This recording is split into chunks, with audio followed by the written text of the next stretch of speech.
Good morning. A very warm welcome from me, Susanne Oberhauser, the head of the European Parliament office in London. A welcome to this webinar entitled The Final Hurdle, Will the EP Consent to a Trade Deal? Now, this was perhaps a bit premature, as we all know, we are not yet there, and this is not yet the final hurdle. There is still a penultimate hurdle, in as much as the negotiations are still ongoing. Nevertheless, we are very happy today to have with us two key members of the European Parliament who will be responsible for steering through a future potential trade deal in the European Parliament. So we have with us today Kati Piri, a Dutch MEP since 2014, member of the Committee on Foreign Affairs. She has been a very prominent member on Turkey, rapporteur, been very engaged in Eastern Partnership and neighborhood policies. And since this legislature, she is in charge of steering through the future relationship agreement between the EU and the UK in the Foreign Affairs Committee. Her co-rapporteur from the Committee on International Trade is Christoph Hansen, an MEP from Luxembourg since 2018. He sits on the Committee on International Trade, who is co-responsible with the Committee on Foreign Affairs, and also on the Subcommittee on Taxations. Both are members of the UK Coordination Group, a group put together in order to ensure that Parliament's views are taken into account in those ongoing negotiations, and that Parliament is constantly and timely informed on those negotiations as they proceed. So, with that, I think we have got a very good expertise with us today who can give us an insight into the mood in the European Parliament as regards those ongoing negotiations, both in view of the process and the content, the policies, but also talk us through the process for ratification, which is needed in order that this potential deal can be enter into force, and perhaps also give us some perspective in what is to be expected beyond 2020 as regards EU-UK relations. The moderator today will be John Peet, the political editor of The Guardian newspaper. We are very happy to have you with us, John. He is a very distinguished expert on EU affairs, and he will put his questions, but also your questions from the audience that you can put in the various chat functions to him. So thank you very much, all of you, to be here, our rapporteurs, the moderator, and the audience. I wish us all a very interesting and stimulating debate. Thank you. Well, thank you, Suzanne. Actually, I'm from The Economist, not from The Guardian, but don't worry about that. We are based, we are all journalists together. It's my very great pleasure to moderate this panel of our two experts, and I won't say very much by way of introduction. I just want to remind people of what Douglas Adams, the author of The Hitchhiker's Guide to the Galaxy, once wrote about deadlines. He said, "I love deadlines. I love the whooshing sound they make as they fly by." And all of us have learnt this year that deadlines for the trade deal between the UK and the EU have just passed by frequently. In fact, now I think nobody really talks about deadlines anymore. I remember one in July, one in September, it was October the 15th, and there was November the 15th. Now it's November the 23rd. There is a real deadline, of course, which is January the 1st, when, other things being equal, we move on to a state where we have either a trade deal or no trade deal. And that obviously poses great difficulties for the European Parliament, whose task it is to ratify any trade deal, if there is one. And there are many issues that I hope we will explore over the next hour. The timing, obviously, is the most important, but there are issues relating to the legal scrubbing of the text, which will be very long, the translation of the text, what happens about the internal markets bill, which is going through the UK Parliament at the moment, whether there's some schemes for provisional application, and what role, if any, national parliaments will play. So I'd like to hear something on all of those issues from our two expert rapporteurs, starting with Kati Piri from the Committee on Foreign Affairs. Kati, you have. Good morning. Yes, hello. Well, I mean, you want me to answer all your questions, John, because that's quite a lot. No, I think just say something about how you see the process from the Parliament, given that there is no deal at the moment and there may not be for another week or two. Yes, well, as you can imagine, at least, you know, the anxiety and the stress is starting to build up in the European Parliament. I mean, we had made several timelines on how to ratify such an important deal, if there will be a deal. And the last deadline kind of for us to do a proper democratic scrutiny was the end of October, which clearly was another deadline we had missed. So we will have to be very patient, innovative, in order to have the ratification of a possible deal before the 31st of December, meaning probably it looks more probably like right now that we'll have to work through the Christmas recess and have an extraordinary plenary session where the whole Parliament can convene, probably offline, but voting nowadays on the Corona times can be done from at home on the 28th of December. But to be honest, if you compare it to all the other trade deals we have struck as European Union, where the Parliament plays a very important role as co-legislator, this is the shortest time period we ever had to ratify a deal.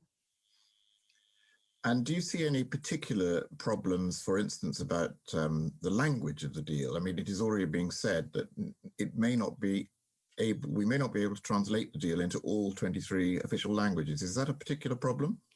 Of course, it's a problem in a multinational parliament, right, where we have members from 27 EU countries, where everyone has the right, of course, to see and read documents in their own language. And as you can imagine, already now during Corona times, not just with the Brexit, but we have problems with finding enough translation, you know, for all the meetings we are having. So especially those colleagues who don't speak English find it very difficult to now participate in the democratic process, which in itself is, of course, problematic. I mean, Christoph and myself, although we are clearly not native speakers, we will manage with English, and so will our colleagues in the UK task force. But you can imagine we have experts from Transportation Committee or people dealing with security or with privacy, who will have, of course, more difficult times in scrutinizing a text if it's not available in their own mother tongue. And one other thing before I hand over to ask Christoph what he thinks. There has been some talk, particularly I think in the UK, about whether if, for instance, we did not strike a deal until the 28th of December or even the 31st of December, somehow or other it could just be applied provisionally, even if the European Parliament has not approved it. Do you think that that's possible? Well, even if it would be possible legally, it's clearly not something that we would politically want to do. First of all, because I think it's important also that the European Parliament, which has always had a scrutinizing role in trade deals, plays that role also now before the end of a transition period. And even if you have a provisional application after the 1st of January, it means that any of the two sides of the agreement could any moment, until it's not fully scrutinized, until it's not fully ratified, could get out of the agreement. Now, I don't think we want to prolong this insecurity about a future trade deal. So as far as we are concerned, Christoph and myself, but also the UK task force, we don't want to talk about the, a provisional application. We will just have to make sure that we, as European Parliament at least, will be able to ratify it before the end of the year. Okay. Christoph, from your point of view on the Committee of International Trade, I imagine you would agree with most of what Kati said about it being very, very short time, very unusual for a deal that's quite as complicated as this. What are your thoughts on how difficult this will be for you and your colleagues? Yes, definitely. This will be challenging for the time frame that is set now, or the little time that is left to do a proper scrutiny of a deal, if a deal will be struck. That, of course, is very short. We know that the Council will take roughly 3 weeks, a little bit more than 3 weeks, to properly translate and prepare the saisine from the European Parliament. So this is, of course, a huge challenge. So we are now sure that there will be an extraordinary plenary session. I think that is that we can confirm already today. Concerning a provisional application, that is indeed something where the Council apparently has looked at this option last Friday when the ambassadors have been briefed. Theirs, but this is not an option at this stage for the European Parliament. We are strictly against a provisional application, and that for numerous reasons, because this will, of course, bring then a huge amount of legal uncertainty. Our businesses will already have huge problems to prepare now for, in the very short time frame, for to reorientate, for example, their supply chains. But if we are going to change something later on after this provisional application, again, this will of course then be a double, let's say, unsecurity for our businesses, and that's something we just can't allow at this very moment. So we would like, of course, to have a more proper scrutiny, but we have to work with the timelines that are now set, and those are not in our hands. We will already start our work because we sufficiently manage to work in English, and most of the colleagues do, so that is not the problem. But for legal and treaty reasons, of course, this has to be translated into the official working languages of the EU, but this will not, let's say, we will be able to already start our work as soon as the deal is there, even if it's just in English. And just let me ask you a question about your relationship with the negotiators. I mean, obviously, the European Commission has gone out of its way to keep Euro members of the Parliament, as indeed people from member states and the Council, very closely in touch with these negotiations. So in a sense, you already know a great deal about where the negotiations have got to. Michel Barnier has reported regularly back to members of the European Parliament. In my view, they have been kept more in touch with this than members of the British Parliament. Does that make things easier? For us, of course, it is very important and crucial that we are regularly debriefed by Michel Barnier and his team. So we are now waiting. As you know, there has as well been a case, a COVID-19 case in Barnier's negotiating team. So this, of course, makes things now a little bit more difficult. But we will have another debrief this week. On the other hand, we of course are as well in contact with officials from the UK side to see a little bit where they are standing. I have a regular contact. Last week I still had a meeting as well with the UK mission here in Brussels, and this is of course very important to get as well their informal feeling where things are going. So we see now that there is still a commitment from the UK side, and unfortunately there is to get a deal. So I think this of course is now in the political situation and as well in the economic situation very important for the UK side as well. As we know, for example, Joe Biden has been very clear. If the internal market bill would pass in the initial form, that would of course make impossible as well a trade deal between the United Kingdom and the US. And I think it will be difficult to explain for Boris Johnson how he can gamble away his two biggest trading partners in the world. I think that's something he cannot afford, neither politically nor economically, for his citizens and for his companies. Although I can tell you that Boris Johnson has said Britain will prosper mightily even without a deal. So he may be a little bit more sanguine than you think. I did want to ask both of you about the internal markets bill. I mean, one of the problems that it seems to be in this negotiation is the British government is saying they cannot withdraw those clauses in the internal markets bill until a deal has been done and ratified. But the European Parliament is saying you can't ratify the deal until the clauses of the internal market bill are dropped. Do you see that as a problem?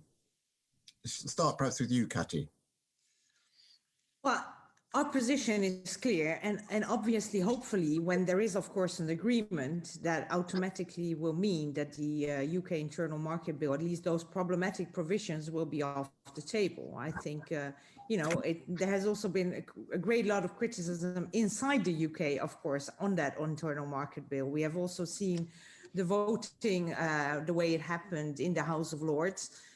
For us, this is really, I don't like always in negotiations to speak about red lines, but this is a red line. As long as this is on the table, we won't be able to ratify it. And I think this red line is also very clear to London, to be honest. This is not something which is flexible in our opinion. I assume that when there is a deal, this internal market bill provisions will be off the table automatically. So hopefully these two things will fall together. And Christoph, you would say the same?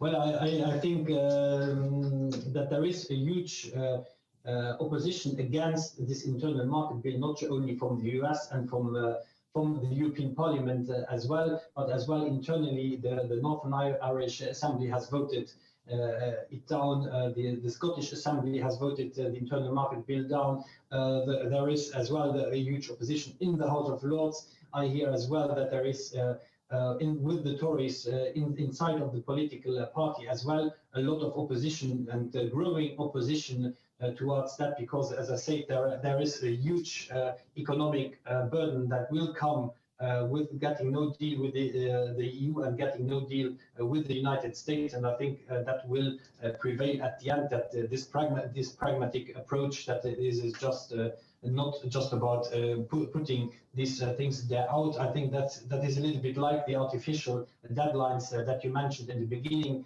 This is a part of let's say the overall pressure that the United Kingdom wants to put on this negotiations, and of course both sides make pressure, put red lines out there. But in the end, I think that's something. If we have a deal, of course, then there is, as that Boris Johnson says it himself, then this internal market bill will be not relevant anymore, and then I don't see the point why maintaining it. So I'm confident that this will not be the final obstacle. But for the Parliament, of course, it is very clear there is a red line, and this is one of the red lines. On other points, there will be compromises to be made. On fisheries, there will be compromises to be struck. So the status quo, I think that is something where we are not going to land, where there will be different landing zones. This is definitely a red line, and there I see the Parliament as well a little bit as the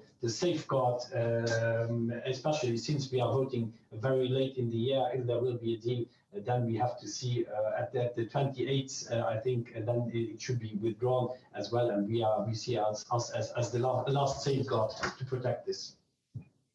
Thank you. And a couple more things from me before I start giving you some of the questions coming in from the audience. And please do send in more questions through the chat function. As you basically will know, there was a provision in the withdrawal agreement for extending the transition period. It was the UK government that rejected that idea.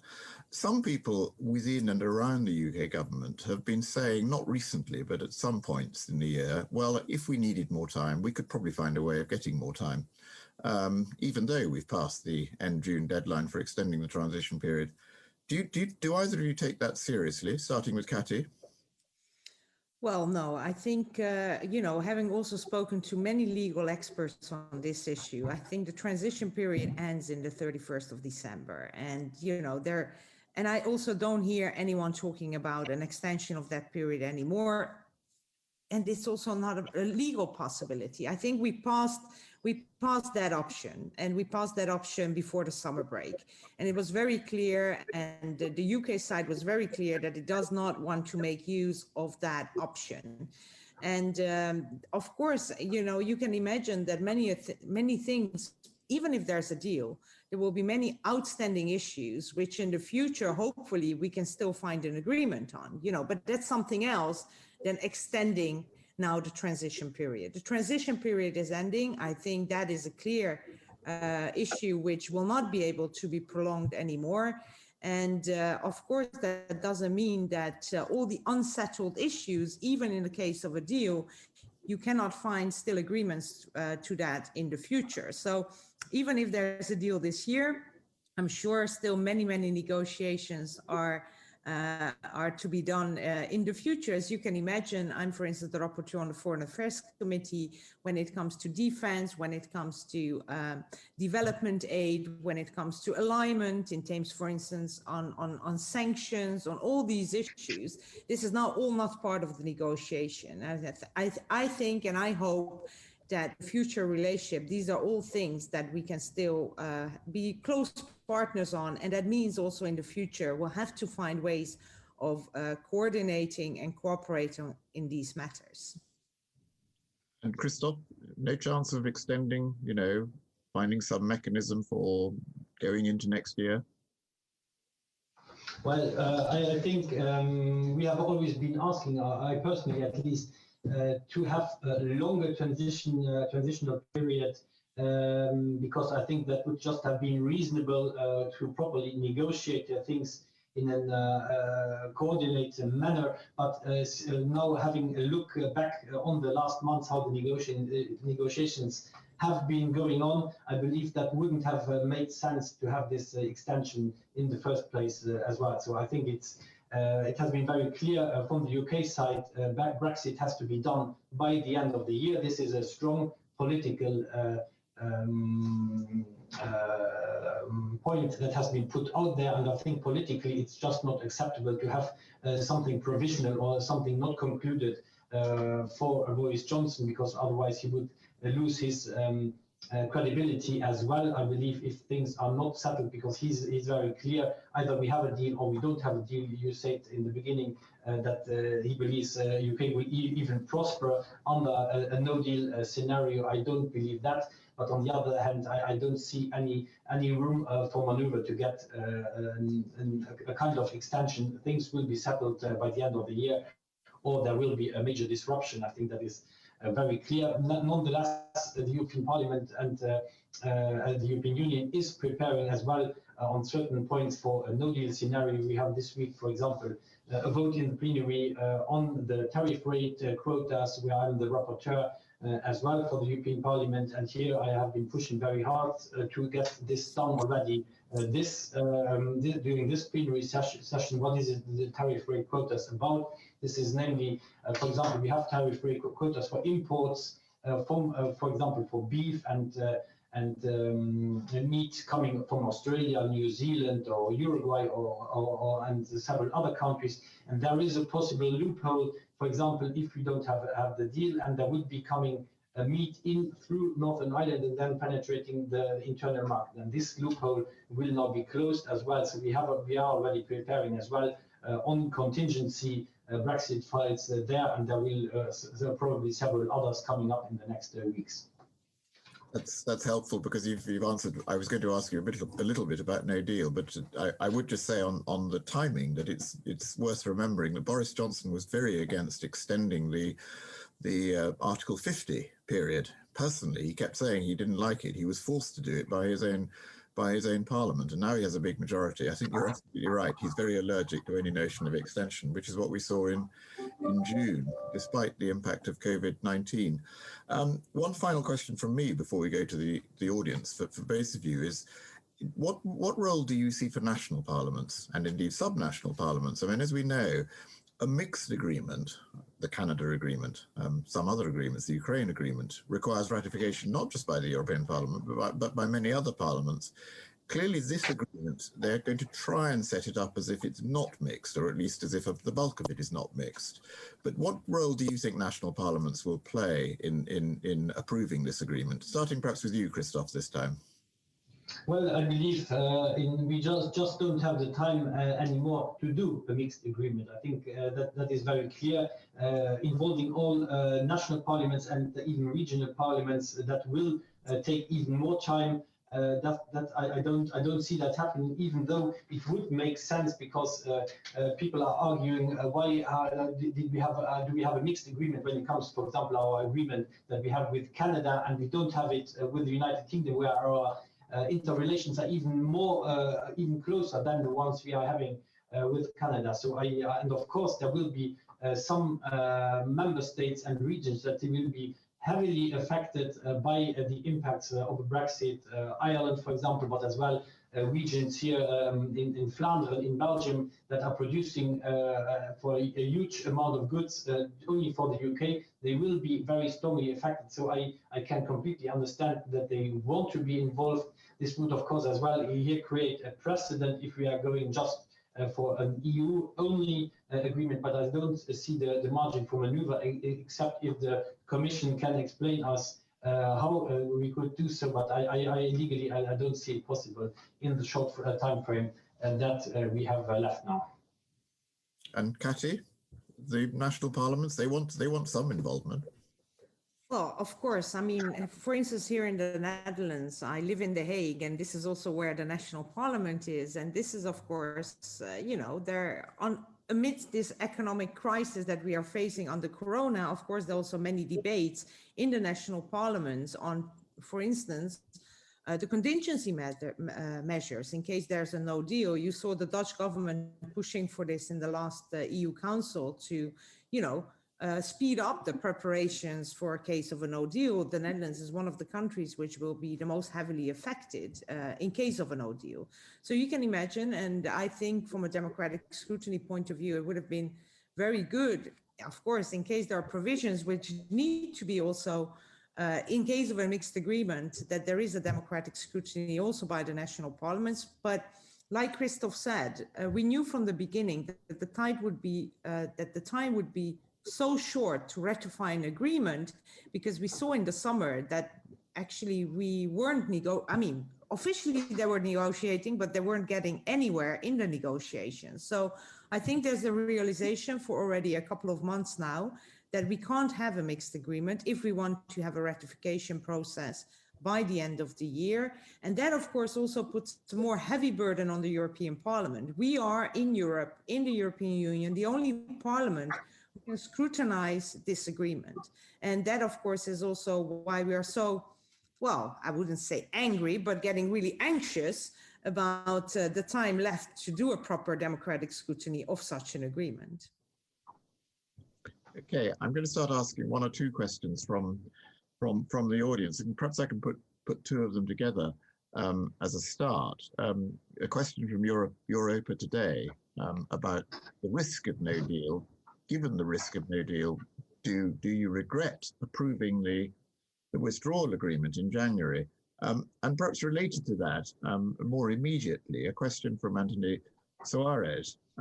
If there is an agreement, do you see it is important to maintain some kind of link in terms of compliance between that agreement and the withdrawal agreement, particularly in relation to the protocol on Northern Ireland? In other words, if it turned out that the protocol was not complied with properly, would that read back to implementation of any agreement in a sort of legal way? Cathy, do you want to say something about that? Yeah, well, I think very, very good questions. To answer the first one, with the risk of a no deal, do you regret having signed a withdrawal agreement? I think the withdrawal agreement was necessary exactly in case of a no deal. It was in order to make sure that we protect Northern Ireland, and to make sure there is no hard border, and to protect the Good Friday Agreement. That was the whole purpose of the withdrawal agreement.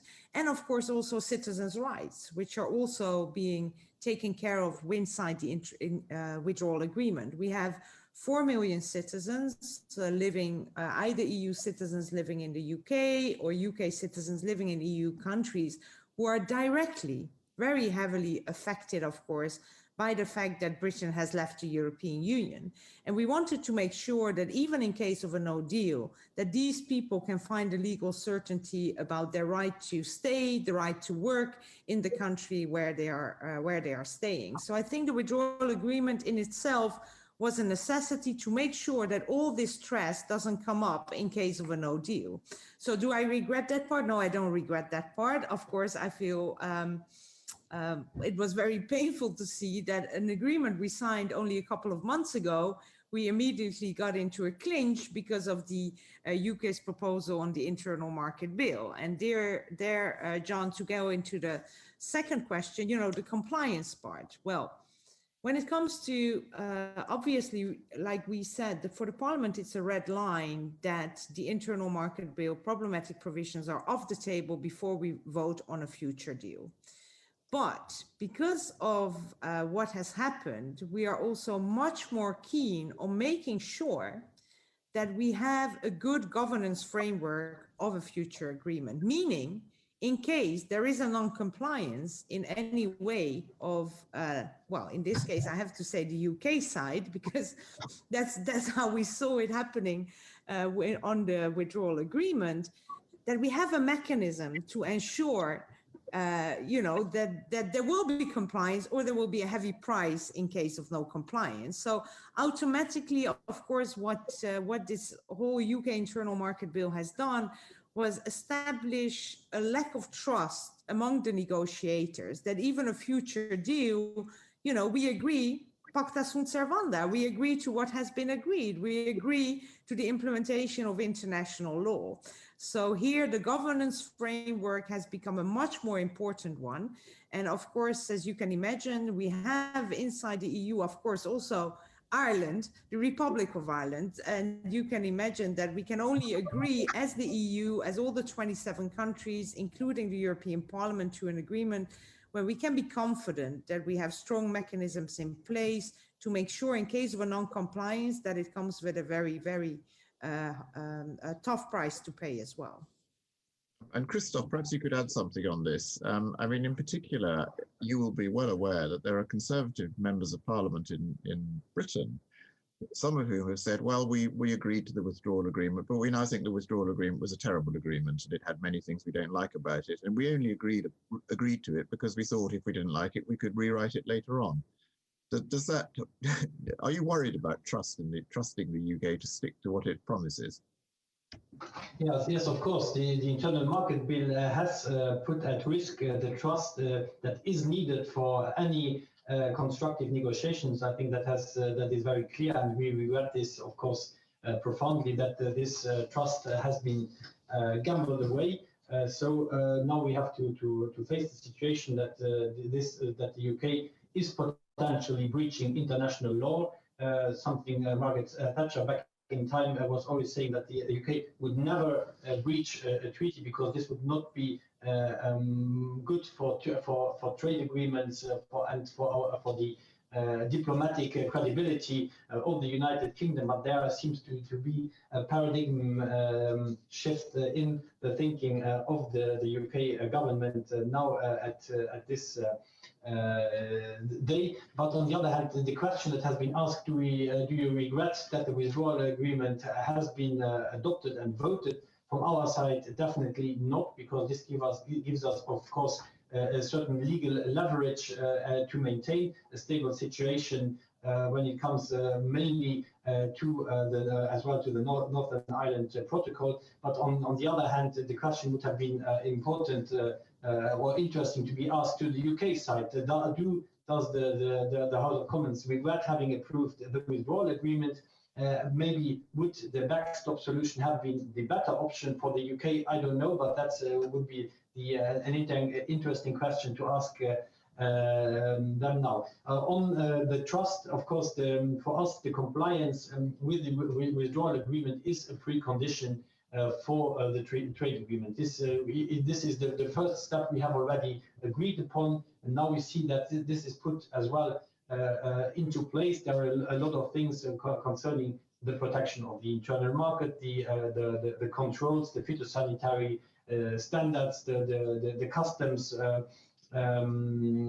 procedures that have to be in place. That is something that we need to see that it is working before the end of the transition period. And I believe that the UK is now properly preparing to that, even if we have heard that there will be major problems in the beginning, because that probably trucks will be, lorries don't have the necessary papers in the first phase. So there is as well the talk about this light touch customs procedure that would be in place for the first 6 months. That's from the UK side, of course, because there will be major disruption. Trucks and lorries will be stuck at the borders, and there is as well a huge infrastructure work going on the UK side just to get parkings for these lorries that will not be ready with the procedures. There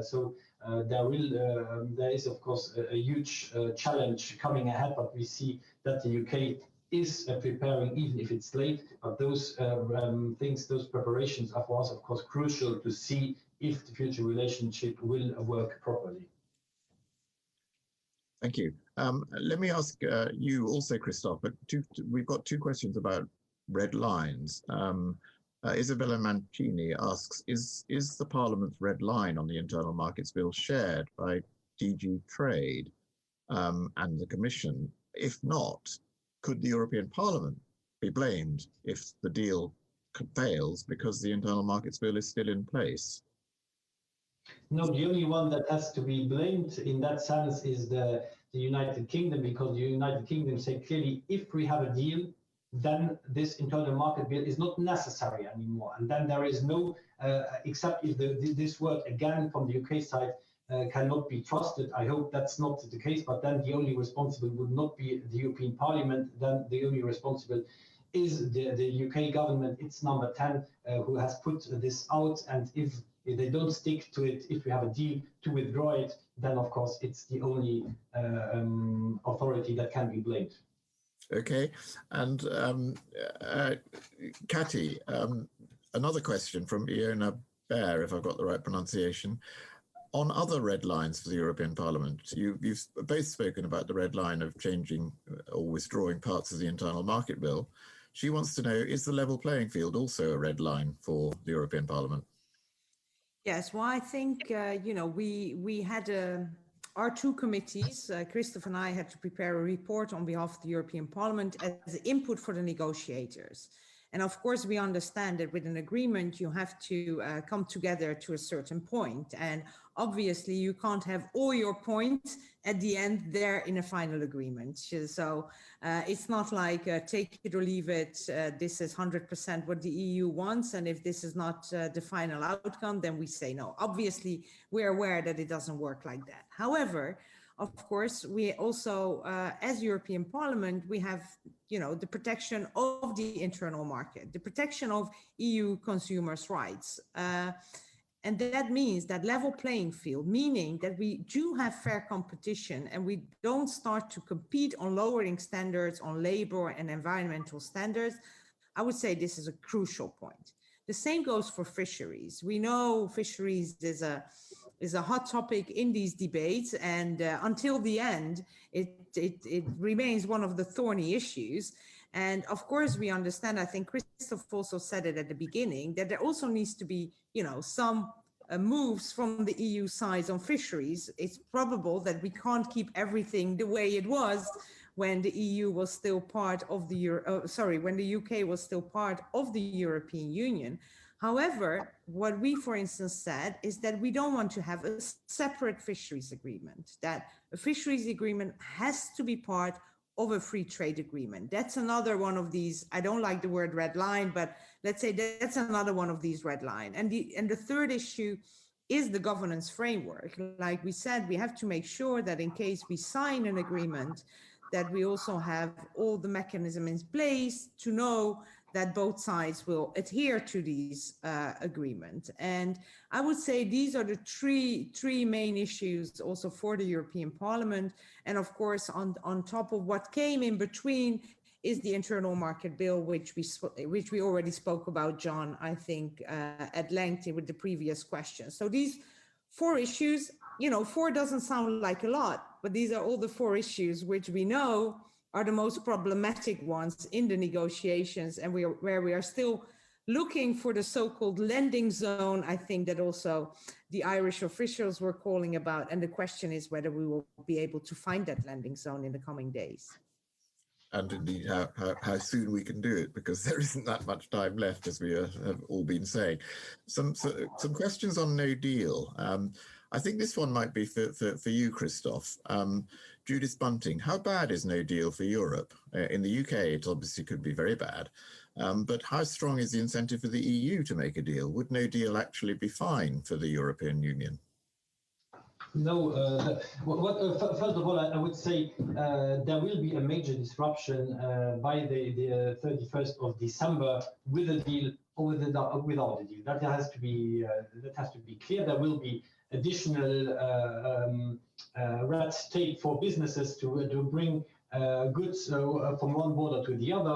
I give you, I was yesterday speaking at the Young Farmers event, and they were as well asking me about Brexit. I said, well, there will be problems, and I gave them the example from Arla Foods, which is a big dairy processor that has several production sites on the European continent, but as well in the United Kingdom. And for example, they have as well their logistics working. And for example, the butter is produced in Bronsfeld in Germany. The lorries are loaded, and this is transported to the United Kingdom. And in Aylesbury, they're producing the cheddar cheese for the European continent, and then in Aylesbury, then the lorries are reloaded with the cheddar cheese to be brought back. And if there are, for example, traffic jams caused by incomplete documentation, that will of course then bring a huge challenge to the supply chains of these producers. So I think, but with the deal, of course, we get common rules, and we have no tariffs, we have no quotas, and that's really an unprecedented offer that we gave to the United Kingdom. So there will be, the flow can go on. So there will be disruption, but with the deal, of course, this will be, the disruption will be softened, but there will be a disruption. So ideally would, of course, have been to stay in the European Union. That was always my hope, but things have turned out differently. So now we have to make the best out of the situation. Is the EU interested in a no deal? Definitely not. That has to be clear as well. Of course, the effect on the UK side will be bigger. 43% of the UK exports are going directly to the European Union, and 8% to 9% of the EU exports are going to the United Kingdom. So they are, let's say, the United Kingdom will be, when you just look at that, at these figures, you can say that the UK will be 5 times more hit than the European Union with a no deal. But still, there will be some member states and regions that will be heavily impacted with a no deal. Ireland would be very heavily impacted. Then I was talking about the Flemish region, West Flanders. There are some in the agro-business and in the foodstuff production. They are almost entirely producing for the UK market. And there is as well in some other sectors, they are just producing food for the United Kingdom. Those will, of course, be heavily impacted. We are, from the European Union, we have as well, we are preparing for such a situation, that because there will be sectors with or without a deal that will be hit very heavily, and therefore we have as well 5 billion euros in a Brexit preparedness fund that is ready to help those regions and sectors that will be mostly affected. But we definitely don't have an interest, and I don't hear anybody except from some extreme right colleagues in the parliament here that would prefer a no deal. The European Union and the majority in the European Parliament wants the best possible relation with the United Kingdom. Okay. John, if you allow me, please. Can I just give an example here? Yes. For instance, in the Netherlands, after Germany, the United Kingdom has always been, for my country, the most important trading partner. And if you look at the estimates, even in case we have an agreement by the end of this year, it automatically means that we still have 17,000 jobs which are being lost. And in case of a no agreement, these 17,000 will be 70,000, 70.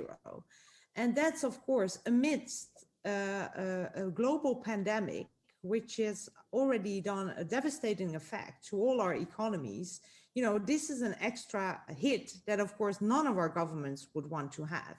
Having said that, obviously, we also don't want to, like we discussed, start unfair competition, which automatically also means you're losing jobs in your country as well, if that is going to happen. So I think it's clear that we all want to have an agreement, but of course there need to be, some things in place like a fair competition, no competition when it comes to, on labor rights, on environment, these issues. But no one is looking forward, like Christoph said, to a no deal scenario. And related to that, thank you very much, Kati. Related to that, perhaps back to Christoph again, a question from Mike Cashman. If there were no deal, he has heard that it would be followed quickly by the UK seeking to return to the negotiating table to do partial deals to mitigate some of the resulting damage. Do you think that that's a possible scenario? People talk about this idea of mitigating deals to offset, covering things like airlines and so on. Do you see that as possible?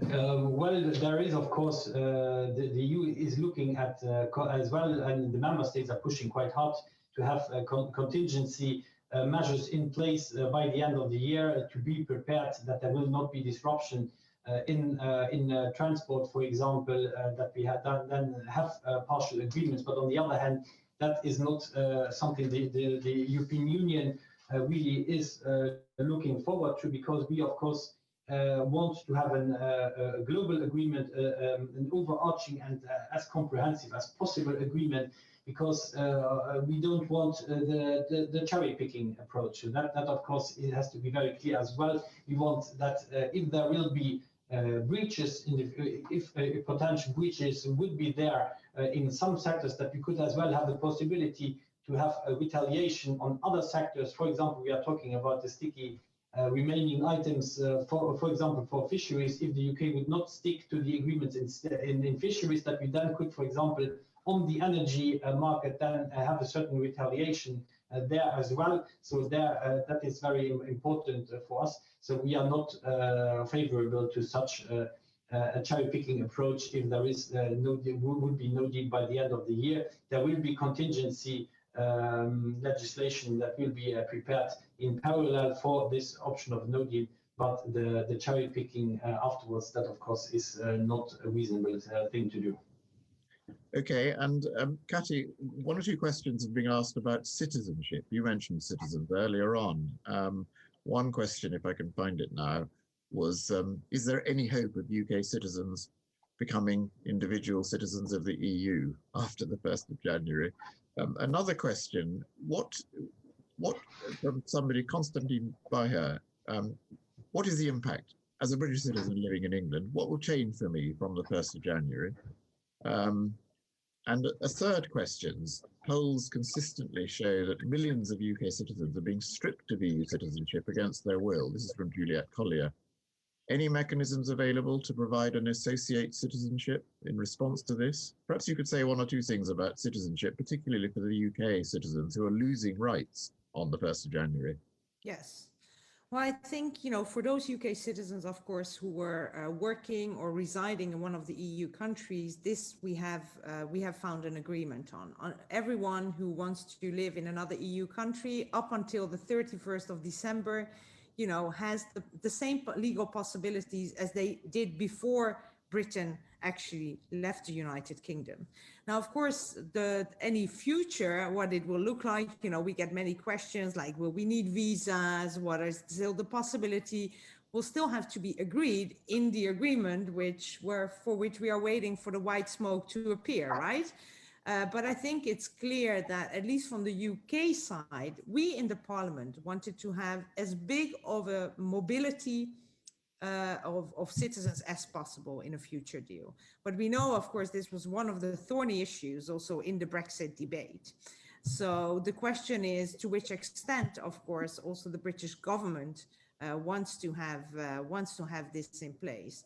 I myself certainly hope we have certain contingency measures until mid-2021. So, for instance, with an ID card, it's still possible to travel. As of 1st of September 2021, you'll need a passport to travel. I find it most likely that, if you're there for a short stay, we're not going to have visas there. I mean, these are extra hurdles which will really also isolate the British citizens, of course, in their possibilities and in their rights on the European Union.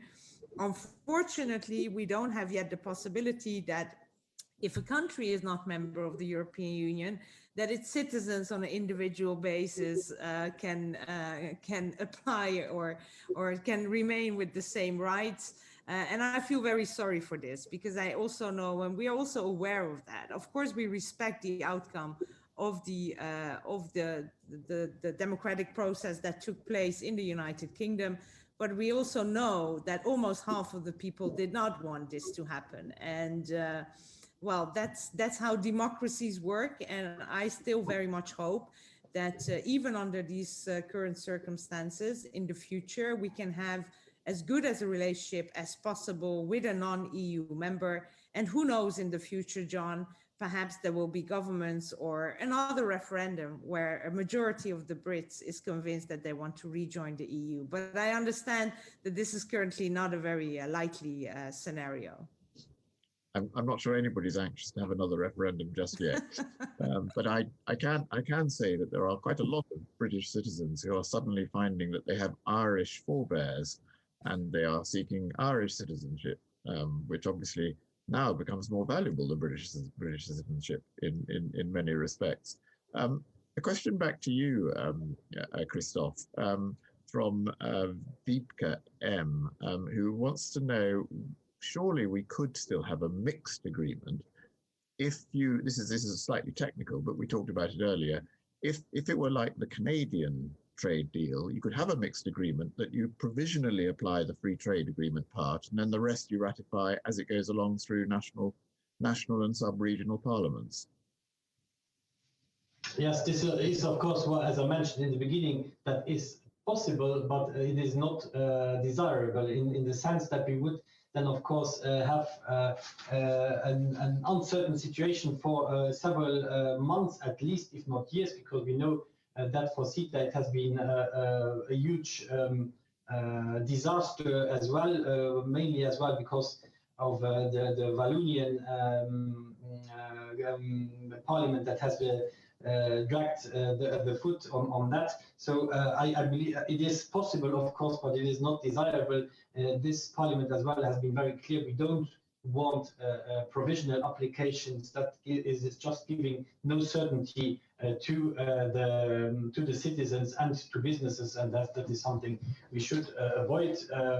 But no, it is the ball, of course, is not here in the parliament. We can of course express what we want, but on the other hand, it's the Commission that will propose something to the council there, and then we will be seized after that. The official session will take place after that. As far as I hear, that the Commission at this stage is not looking at such an option of a provisional application, and therefore the mixed agreement is just not possible in my understanding, even if I'm not a lawyer. So I would of course then have to ask the experts from the European Commission and the Council as well how we can do this. It is of course, there will be parts normally in normal conditions. I agree it should be a mixed agreement, because there are of course parts that are EU only competence, but as well others where it is very relevant to get the approval as well by the national and the regional parliaments. But under this very special situation, I don't believe that this is really the right way forward. Okay, and a question, perhaps I could direct this to Cathy from Malcolm Harbour, a former member of the European Parliament. Do you see scope for post-agreement negotiation, for example, in services, where we will have lost mutual recognition of qualifications? Can we see, after an agreement, more negotiation about other issues, particularly services? Well, if it comes to particularly services, I'll bump that back to Christophe, as he's the person in deal of the, okay. He's our negotiator, of course. Well, not our rapporteur in the trade agreement, but in general, I think, if we find an agreement now, there are still so many issues which were not part of these negotiations, where in the future we'll have to find agreements. And then, if we come now to an agreement on the future trade relationship, I'm hopeful that also in the coming months ahead, in 2021, we can expand on that agreement. We wanted to have a much more broader, comprehensive agreement than the one which is now being negotiated, to be honest. And that was also what was agreed in the political declaration by Boris Johnson and the EU side in February. But in the end, we narrowed it down much more exclusively on trade. Now, when it comes to services, John, if you allow me, I think it's much better if Christoph, who's has more detailed knowledge on that, answers that specific question. Well, please, Christoph, because many people, including in this country, have been saying, well, it's strange that the agreement has been mainly about goods, when actually for the UK, services is far more important, and yet services seem to have been left out. Yes, well, first of all, I would like to send my greetings to Malcolm Harbour, whom I still remember because I used to be assistant to Astrid Lulling, a former member of the European Parliament, and they know each other very, very well and have done a lot of work together as well. So greetings from my side and probably as well from Astrid Lulling. So on services, indeed, they are not included in the current negotiations, which is can of course be criticized, and I agree there, because a major part of the deal of the trade that is going on between the United Kingdom and the European Union is based on services, and I can speak of it because my home member state, Luxembourg, is working very, very closely as well with the City of London mainly in the financial services. So there is, of course, in my opinion as well, if there is goodwill at the negotiating table, we can as well, in my opinion, say, okay, we give you a little bit more flexibility on some points, and on the other hand, we can talk as well about mutual recognition of qualifications, which would of course then allow as well the UK lawyers to still be active and they serve their clients inside the European Union. But this is, of course, another level that will come later on. I regret a little bit, I have to say, that this has not been part of the negotiations so far, but that is, of course, the mandate that has been given by the member states to Michel Barnier. The UK had been at some point asking for this automatic mutual recognition of professional qualifications, but I think this has to be seen as well in the overall agreement that will come up. We have also for the financial services as well. We are working on this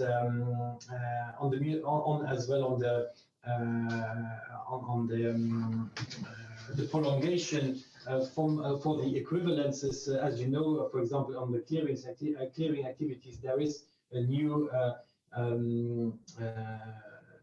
prolongation to this equivalence has been given because, of course, the European Union as well depends heavily on let's say the know-how in the clearing, and as well the capacity that the United Kingdom has in these clearing activities. And this is not just for the clearing activities, but as well on other parts.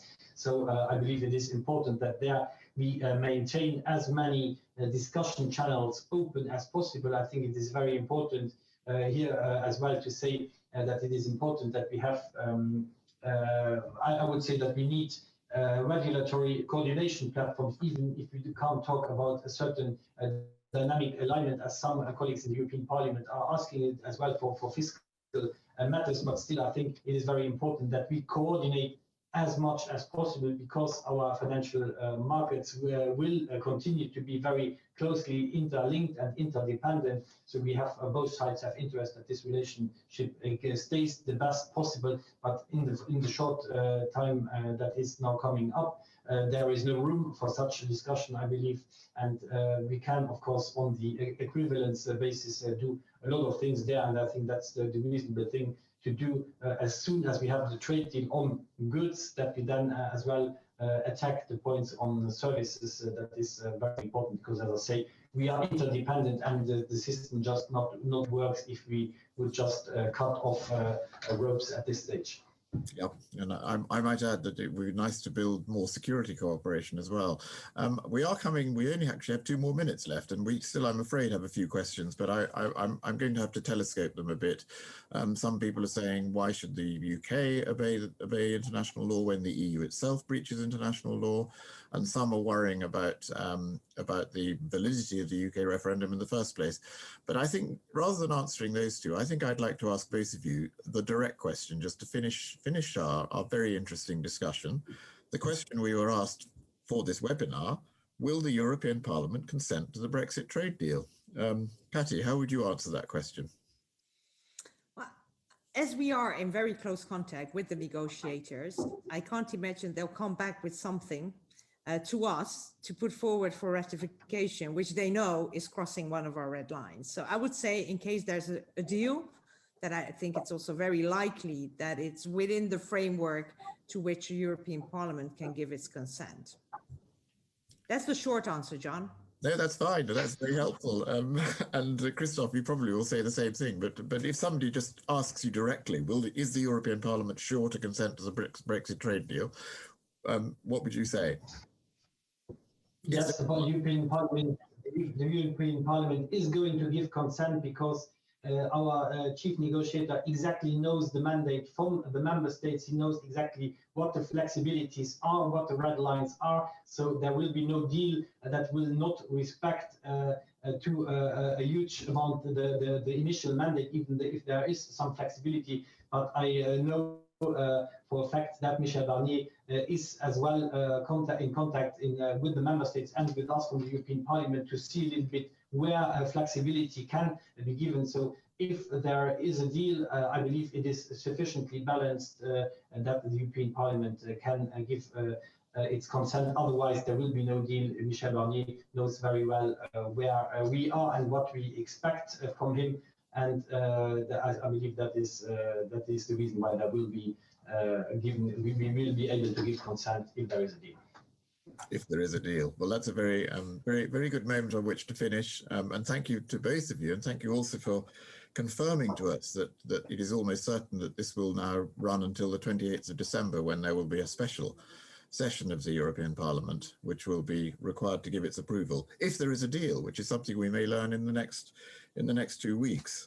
Although, as I said when we started, it's very dangerous to insist on deadlines in this procedure because we seem to have a habit of ignoring them. So, Kati Piri, Christoph Hansen, thank you very much for answering so many questions and for telling us what you think about the European Parliament's procedures in relation to a possible Brexit trade deal. And let us all hope there will be one. And I'd like to thank you. I'd like to thank our audience for sending in questions and listening so assiduously, and Suzanne at the European Parliament office in London for organising this very informative seminar. Thank you very much to everybody.